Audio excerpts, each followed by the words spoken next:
তুরস্কের আনাতোলিয়ায় এখন চলছে রোদে কার্পেট শুকানোর মৌসুম। খোলা মাঠে এই কর্মযজ্ঞে অংশ নিচ্ছেন অসংখ্য শ্রমিক। ওই অঞ্চলের কার্পেটের গুণমান এবং নকশার জন্য বিশ্বজুড়ে পরিচিত।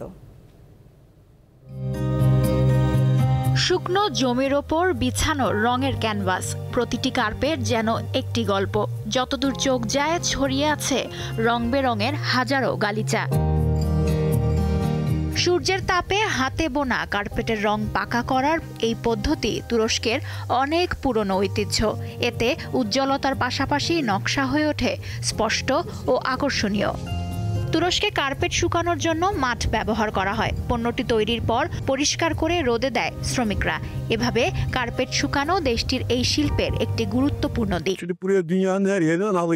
এখানকার গ্রীষ্মে সূর্যের যে তাপ থাকে তা কার্পেটের রং ধরে রাখার জন্য উপযুক্ত। প্রতি বছর জুন থেকে সেপ্টেম্বর পর্যন্ত গ্রীষ্মকালে চলে গালিচা শুকানোর কাজ।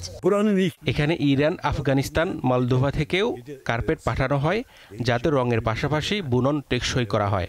এ সময় স্থানীয় ও বিদেশি কার্পেট ব্যবসায়ীরা এখানে এসে আমাদের কাজ দেখে যায়, যা আমাদের স্থানীয় কারিগরদের নতুন অর্ডার পেতে সাহায্য করে, যা এই শিল্পে আরও গতি আনে। কার্পেট যাতে চুরি বা বৃষ্টিতে নষ্ট না হয় সেজন্য থাকে 24 ঘন্টা নিরাপত্তা ও তদারকির ব্যবস্থা।